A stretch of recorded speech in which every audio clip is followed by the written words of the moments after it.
था 2 तारीख का, तो तीसरे तारीख में क्या हो जाएगा वो प्रारंभिक। बिल्कुल सही है। तो प्रारंभिक रकम यहाँ लिख देते हैं, प्रारंभिक रकम आप लोग कैश बुक में लिख लेंगे, 2247 रुपया प्रारंभिक। ठीक है। उसके बाद 3 तारीख में शुरू करेंगे कैश बुक में।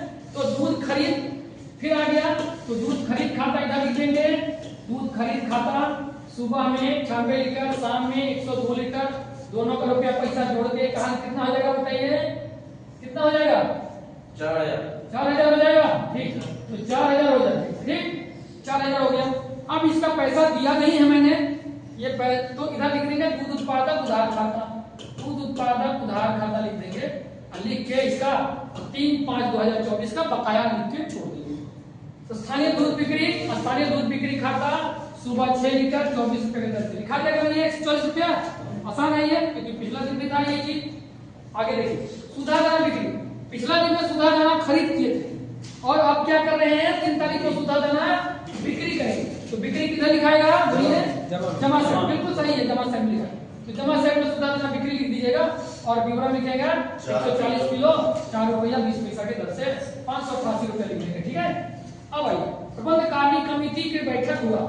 समिति में कई तरह की बैठक होती है, आम सभा होता है, प्रबंध कार्य कमेटी की बैठक होती है और कभी कभी अतिथि सत्कार भी होता है। तो एक तरह का वो बैठक ही मान लीजिए। और प्रबंध कार्य कमेटी में यहाँ लिख दीजिए बैठक खर्च खाता। एक आप बना ही दीजिए, आप एक खाता बना दीजिए, बैठक खर्च खाता। क्या लिखेंगे? बैठक खर्च खाता, बैठक खर्च खाता लिखेंगे, बैठक खर्च खाता लिख देंगे। और विवरण में क्या लिखेंगे? प्रबंध कार्य कमेटी की बैठक। पता चलना चाहिए ना क्या चीज का बैठक हुआ था। तो प्रबंध कार्य कमेटी दिनांक कितना तारीख वाला लिखा हुआ है 3/5/24 का प्रबंध कार्य कमेटी बैठक में कुल खर्चा चाहे बिस्किट का 25 रुपए। छोटा अमाउंट इसलिए रखा गया कि समझने में आसानी होगी। जब छोटा छोटा अमाउंट लिख के आप यहाँ प्रैक्टिस कर लेंगे तो बड़ा बड़ा अमाउंट समिति में तो होता है, तो आपको कर ही लीजिएगा। चलिए अब 5 नंबर माह अप्रैल 24 का मकान भाड़ा। तो मकान भाड़ा भुगतान किया तो इसका भी आप अकाउंट बना लीजिए खाता।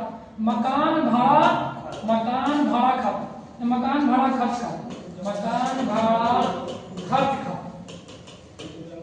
और विवरण लिखेंगे अप्रैल 24 का, माह अप्रैल 24 का मकान भाड़ा भुगतान किया है 60 रुपए। अब आइए एक पैकेट कार्बन खरीदा गया, रसीद संख्या 42 के दर से। यहाँ लिखेंगे कार्बन खरीदा है तो स्टेशनरी खरीद खाता, स्टेशनरी खरीद खाता लिख देंगे और रसीद संख्या 42 में लिख के 30 रुपया उधर चढ़ा देंगे।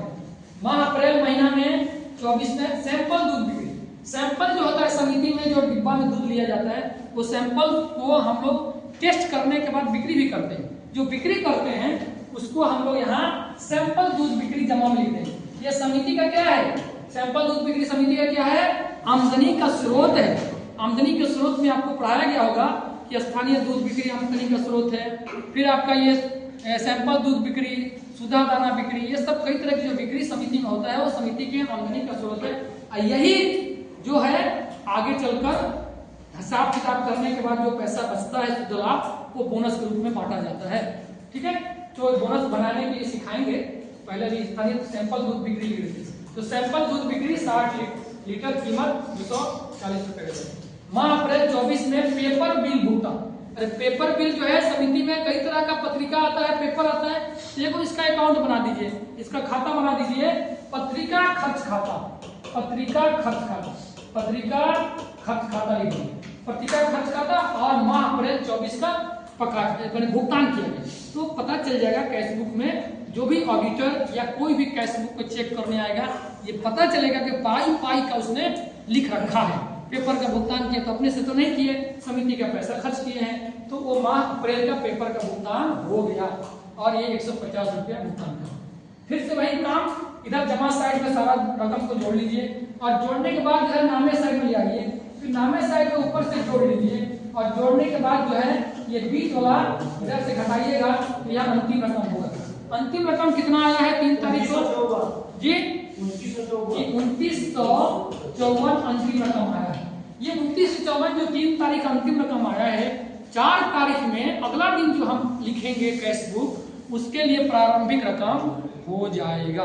ठीक है। इतना ही आज अभी इतना ही करेंगे, फिर आगे दूसरे। ठीक है।